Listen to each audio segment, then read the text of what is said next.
Azure boards.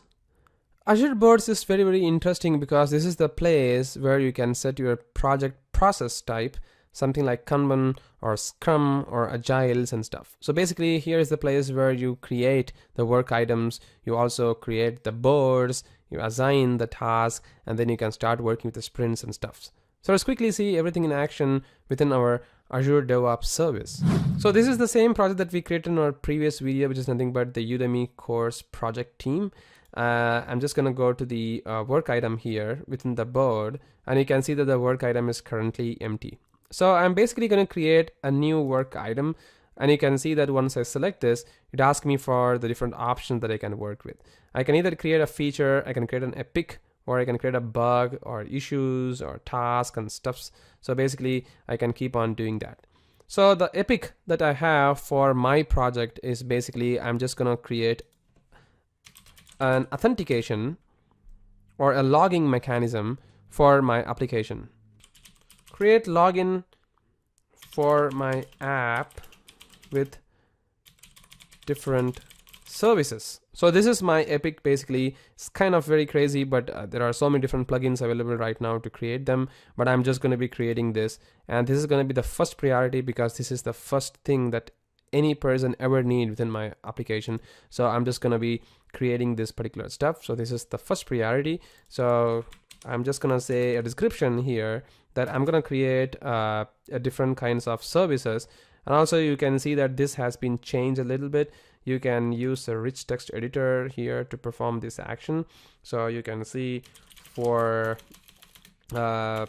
services like you can say for Google, for Facebook, and for GitHub and stuff. So these are the different kinds of stuffs I'm going to be doing. And also if you want, you can set the code here, but which I kind of don't require this for, so I'm just going to be deleting it, right? So I'm just going to be creating this guy right now. So this is the first thing that I'll be creating for my project over here as a work item. And this is the only thing which I'll be doing in this particular whole project itself, the logging mechanism as of now.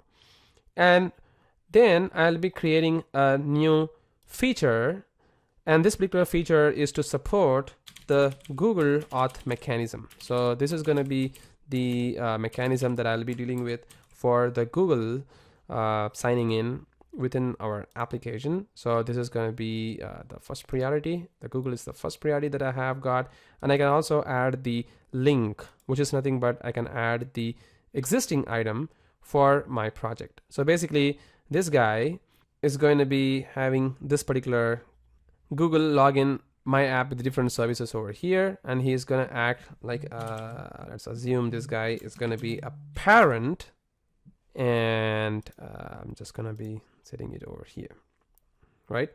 So I'm just going to hit OK, and I'm just going to save it over here. So now if I go to the work item, you can see that this particular guy is basically has a child Google auth mechanism over here, right? Similarly, I can keep on creating different stuffs like Facebook auth mechanism and GitHub auth mechanism.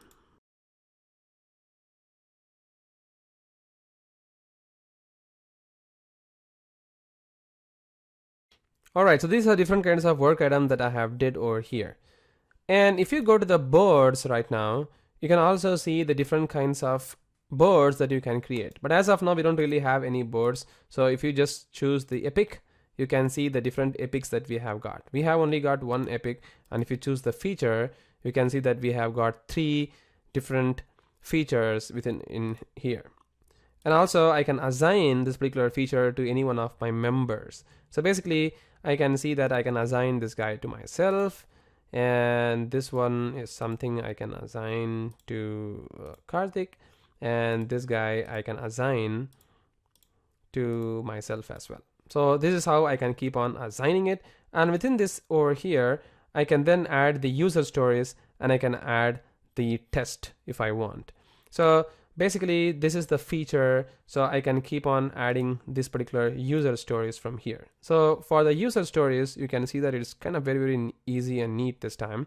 So basically I need to first design the Google Auth mechanism for my app. And then also I need to develop, and I need to test it. So I need to probably create a new so basically for the particular testing, you don't really have to have a user story, rather you can add a test if you want. So basically the test is going to be test entire feature, but you need to have the test for each and every different stories as well. And similarly, you can do that for the Facebook auth mechanism and for the Google auth mechanism.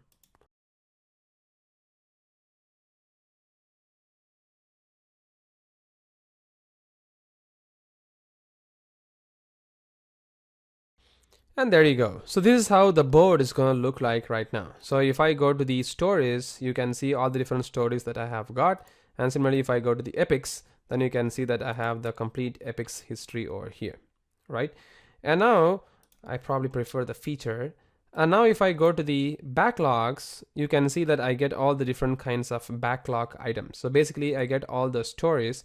And if I go to the epic level, you can see that I have the epics, and I have got the user stories, the features, and all those stuff. So this is how you can easily see that I get all the different kinds of stuff over here.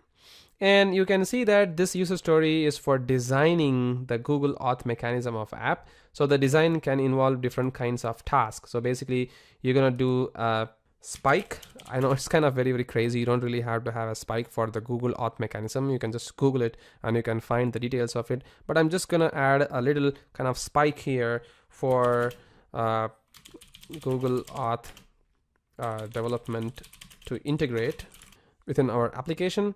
So I'm just gonna add that as a spike, and then I'm also gonna have one more task here, which is gonna be for the actual development effort.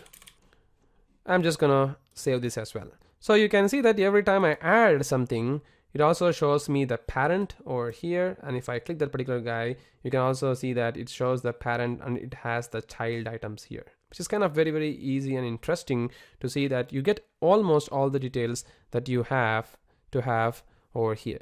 And similarly, you can keep on following this particular story, that if you want, if there is any changes and stuff like that is going to happen, you're going to get the notification as well, right? So this is how you can keep on adding the different kinds of tasks. And you cannot add anything within the task basically, but you can keep on linking the task with other tasks, or you can link a development branch or create a new branch from here. So you can do all sort of jazz from here, but don't worry about the branch and all those stuffs. We'll be dealing with that in our next video, because in this video we cannot actually do anything because we don't really have anything in the repos yet. These are the stuff that you can keep on doing it over here. And the last thing is about the sprints. So within the sprint, we are going to be adding all the work items that we have, and we're going to be creating a sprint, and then we'll be starting a sprint for each and every iteration. So this way we can get our job assigned to each and every members, and we can see the story point, capacity planning, and we can also see how much work can be done with the velocities and stuff. That we'll be discussing in our next video.